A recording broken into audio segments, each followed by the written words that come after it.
Talk, whatever you want. The division's about basically the bad thing happens, the shit kind of goes down, and this is the unit, the Clancy unit, that responds to that. That's fantastic.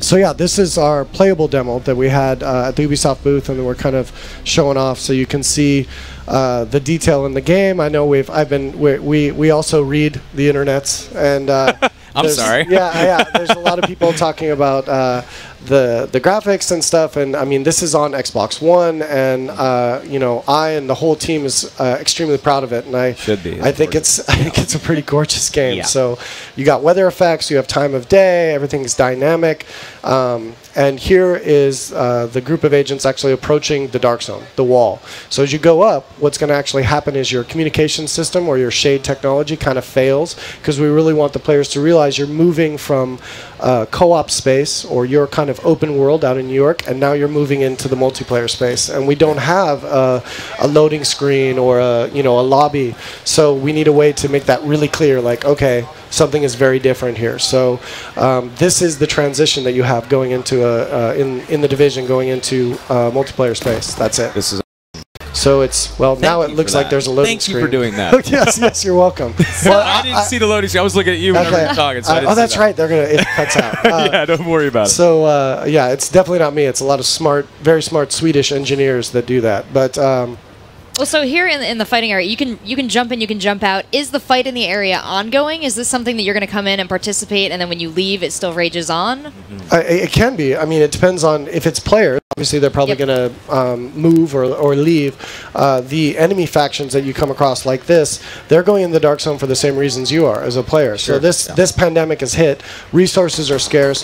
The Rikers that we come across here are just about chaos. They've escaped the Rikers prison, so they're taking advantage of the fact that there's no police, there's no law, and so, you know, being very bad guys. And so they will move and they interact with other enemy factions. They can fight amongst each other, and they will die eventually. But so you can, in that sense, come across the fight, and it could be ongoing. So in the dark zone, it's, first of all, you don't have to go to the dark zone if you don't want to. Right? No. You don't have to participate. And if you do decide to participate, is there anything special I can find in the dark zone or utilize in the dark zone that I can't anywhere else anymore? So yeah, we wanted to be really careful with making sure that we didn't require everyone to participate, because we know that PvP can be a scary thing, and we want the Division to be a very mainstream game that we want everyone to try to participate. But everything in the Dark Zone is just a little bit higher quality. So the lore behind it is that this was the area that was first hit. It's like ground zero. So the military was there trying to quarantine it. And then when they had to pull back, they had to just dump all their stuff. So the best gear is in the dark zone. So in that sense, yes, you get a little bit better quality stuff, but you don't have to go in there. But we hope you do. All right. Well, that sounds pretty exciting here. So he's going in. I guess, is this like a treasure chest in the? Exactly. So this is it's a demo, obviously, but we want to show you an example of coming across a stash or doing some scavenging. So here, you know, the player one, he comes across a contaminated piece of loot, because that's an important, it's an important mechanic. So everything you get in the Dark Zone that's not a mission reward or like a quest reward is contaminated. And so it's like if you play other online RPGs, when you pick up a piece of loot that's bind on equip and you haven't actually equipped that yet, it's still not really yours. Okay. So that's a lot like what the contaminated loot is. So if you were killed right now by another player or an NPC, you'll drop that on the ground. And so the only way to get that gear is to extract it successfully. I love it. And so these different factions, is there do they have different weapons, different class setups, or is everything interchangeable here? So like you said, he might drop that weapon. Can I, as one of the Rikers, pick that up?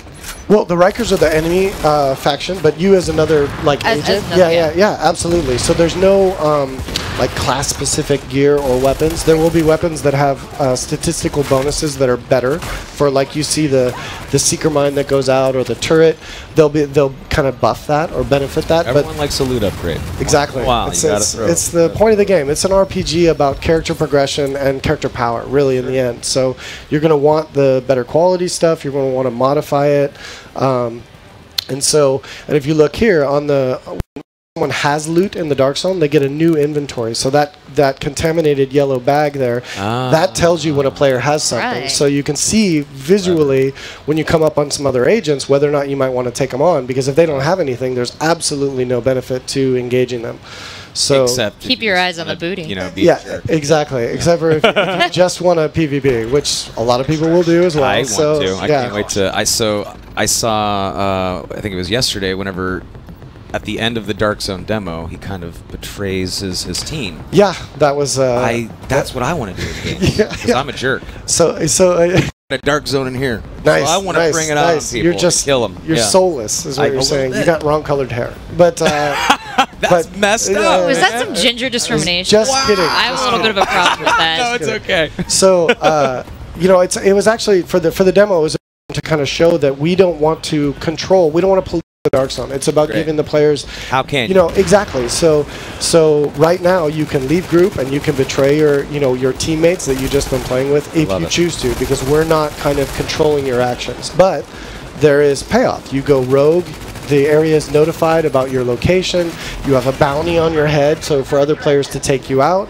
And of course, while that timer's going, you can't really hide very well. So it's a give and take, you know. Yeah. But for the dramas, you know, we had the big betrayal. My favorite comment on Reddit is someone picked up on it, and they were like, because the main player is Ryan. You know, it's been for a few years, and he's like, after 3 years, Ryan, why? It's like the same group has been playing, and then you just in the end it leads up to total screwage. I love it. Yeah. So I noticed that there's what looks like 2 active abilities and maybe like a small little sub-inventory where you can choose a grenade or a health pack or something like Absolutely. that. Can you maybe talk about some of the skills and whatnot that people can use, not only in PvP but in PvE, and can we change it on the fly, anything? Sure, absolutely. So yeah, you do have 2 active skills loaded at any time, which makes a lot of sense with the controller. Yeah, sure. Oh, I'm flapping. And those are loaded there. You can change them out on the fly, but they have a cooldown. So if your cooldown is active, you can't currently do that. And then for the D-pad, you have quick grenades, which there's different types of grenades that you can upgrade through the game. And you have a small first aid, like heal. So there is healing grenades in the game. And then the first aid are actually consumables. So if you run out of those, you need to find more or make more to be able to heal yourself. And that's kind of how the skills work. So you can interchange them. We like to say in the game that we're really pushing roles, not classes. So Great. we want the skills to kind of define your playstyle, but you're not locked into any one of those playstyles. All right, I gotta ask the standard esports Rachel question. Are we gonna be able to set up matches where things are very even and balanced and compete in some way? Yeah, we've talked a lot about Twitch. I mean, I'm a huge. I don't watch TV. I watch Twitch basically. So I've seen both of you, but I think the regular Dark Zone play is kind of tough for that. But we have a lot of stuff in the works and planned for trying to support that the competitive aspect for the division. Exciting. People are probably happy to hear that. Yeah, I hope so. I hope so. So please before we start to slow down a little bit here and move on to a new awesome Ubisoft title. Okay. Can you please tell us where people can find more information, Twitter accounts, Facebook pages, all of that delightful stuff? Yes, absolutely. So of course we have the Division webpage, which we've just announced our beta, which is coming beginning of next year and in December for those lucky ones that have bought an Xbox One. So you can go to our webpage to check that out. We have Division Facebook as well for all kinds of community events. We have over these 3 days, we have tons of community stuff that we're doing to kind of get people excited, and we know that on online games, the players are what kind of support it and really kind of build it. So many places to get information on the game. Last question. How hard was it to not call the Dark Zone the Danger Zone? It was super hard, Rachel. I'm imagining like really passionate discussions in the office over that. Yeah, naming things can be hard sometimes, actually. All right, well, I cannot wait to go and play I know, it. I was just going to say, like, this is something that I honestly have been waiting for a while. This is what hyped me last year. This was like the game for me. Awesome. So Please. now that I can, whenever I get a second to walk over and play it, please let me skip the line and play. Please give me a free code. Don't do it. Give me a free code. If I'm there, you guys are in. Can I get a free code? But I think so. Just bring your Twitch stuff and be like, we talked to Ryan. I don't want to skip it. I I don't want to skip the line. I just want a free game.